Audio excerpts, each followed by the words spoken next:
I thought the Peruvian mummies were nothing more than a hoax. Ridiculous, even. Certainly not alien creatures, and definitely not to be taken seriously. But that's all changed after I saw Jesse Michael's video on the Peruvian M-class mummies.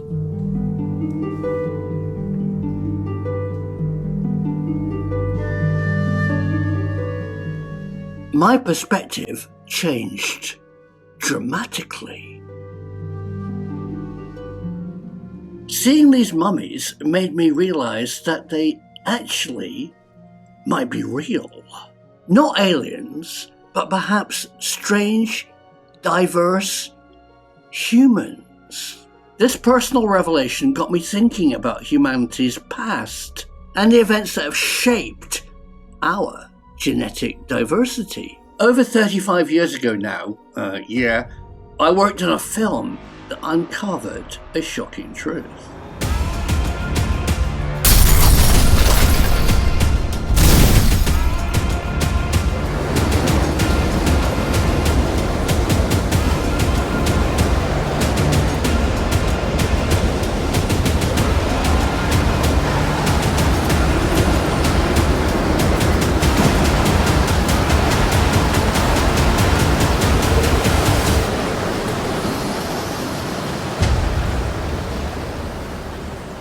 Yellowstone is a caldera-type supervolcano, erupting approximately every 250,000 years, and of course causing global devastation. And it's not alone. This is Lake Toba in Indonesia, which actually erupted only 75,000 years ago. This eruption likely reduced the global human population to just a handful of breeding pairs. This concept, known as the genetic bottleneck hypothesis, might help explain the staggering lack of diversity we see in us, modern humans. Ask yourself, where are the 8-foot giants or the 3-foot little folk? Shouldn't they exist, given how us humans adapt to environmental forces? But instead, we find ourselves all very similar. This is the kind of global research that the internet was originally designed for. But we are all nationally geofenced. The so-called World Wide Web is actually just a restricted collection of national systems. Your country restricts your access to global knowledge. The internet's commercial advertising model rules over your ability to be a global citizen. The internet knows where you live and makes its money by pushing geofenced local pizza suppliers near your house. You need to break those chains. By getting Nord VPN, you reinstate your rights to surf for global knowledge. I use NordVPN every day to research these films for you, and they are supporting my channel by giving you a massive affiliate link discount. Plus 4 free months of extra NordVPN, and I insisted a 30-day money-back guarantee. So just go out and try it. Unlock your world today and help support my research for you by trying risk-free NordVPN. There's a link here or in the description.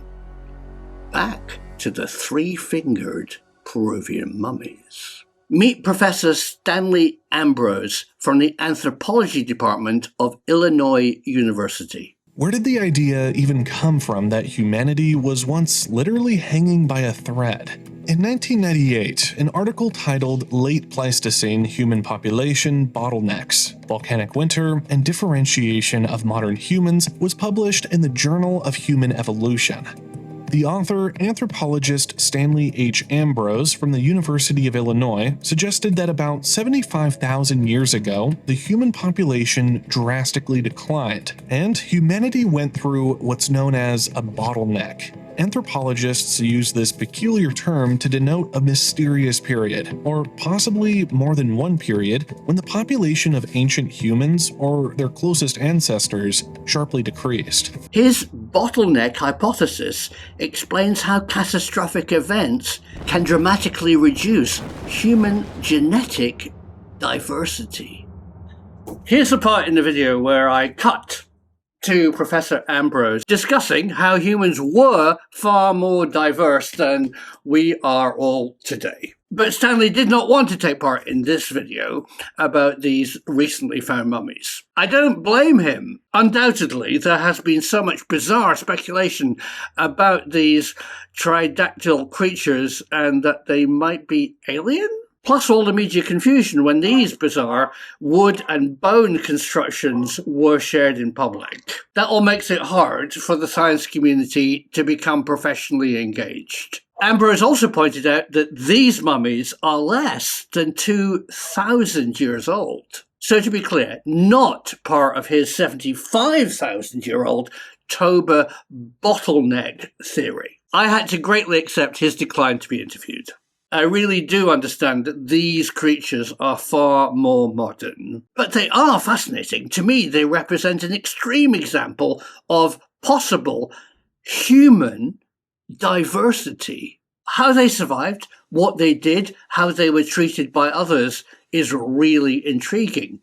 But did you know that they lived and bred and got on with their daily lives for over 800 years in the country we now call Peru? Their carefully dried and preserved bodies imply to me that they were venerated by other humans, definitely regarded as very special people.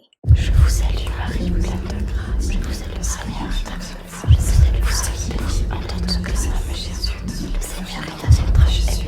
Vous êtes sainte Marie, Mère de Dieu. Priez pour nous, Jésus, le fruit de vos entrailles et le béni de notre mort. Ma sainte Marie, et alors je vous salue Marie, pleine de grâce. Le Seigneur est avec vous, pleine de grâce. Sainte Marie, le Seigneur est avec toi, et vous êtes bénie, le fruit de vos entrailles. But here's the twist. Us, you and me, modern humans, have been around a long time. If the last bottleneck occurred only 75 or 250,000 years ago, where are the pre-bottleneck, the pre-catastrophe, modern human diverse creatures? An incredible bit of evidence supporting Dr. Stanley Ambrose's bottleneck theory turned up quite recently. These are the pre-Toba bottleneck people of Flores, clearly showing traits of genetic diversity pre-Toba. What Professor Ambrose clearly shows is that there can be diversity amongst humans. Today, we are very similar as a species, but we were more diverse. These three-fingered M-class Peruvian mummies date from after the Toba bottleneck, but they offer us a glimpse into the genetic diversity that is available to human beings. These three-fingered, strange, ancient humans, did they evolve differently or suffer from a genetic anomaly? Did they live and breed in isolation in Peru, revered as gods by us? Five-fingered humans.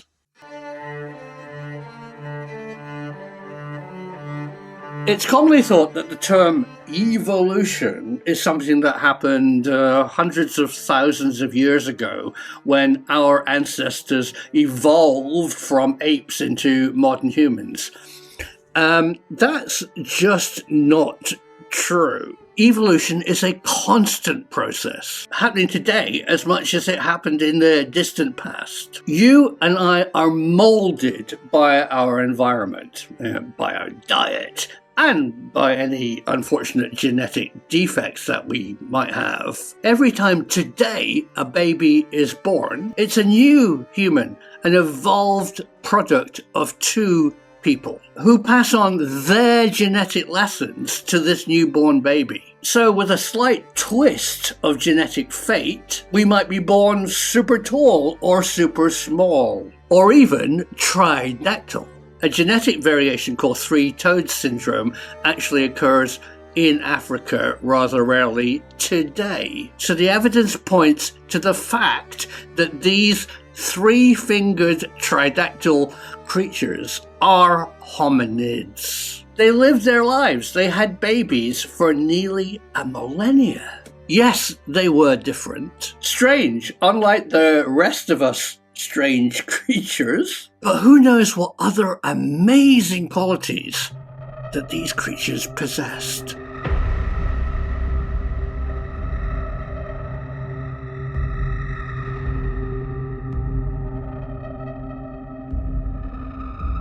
Maybe they were buried with great reverence and dignity, leaving behind only these fascinating remains. Could what we're seeing here in these real human remains answer a big mystery into the lack of human diversity?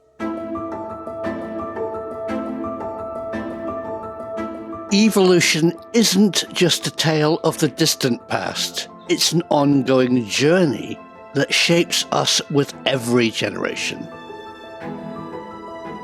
Every child inherits a unique combination of genetic traits from their parents, creating a blend of characteristics that influence not just our physical appearance, but also our resilience, intelligence, and even behavior. Catastrophic global events are bottlenecks, restricting diverse evolution to the lucky survivors. These unique Peruvian mummies beat the odds for a while. It's a great shame they are no longer alive. They knew their real origin story, a story now lost in time. I really enjoyed talking to Pavel from the Activo podcast. Pavel knows the scientists and the people involved in the Peruvian mummy story. So folks, Pavel and I are going to get together this week to help me catch up with some of the new facts. In a brief text interchange, one of the things that Pavel actually shared with me is the fact that some of the mummies have strange metallic implants. I certainly, and I think you, want to know more about that. So don't go anywhere. Stay subscribed, and I look forward to talking to Pavel later this week.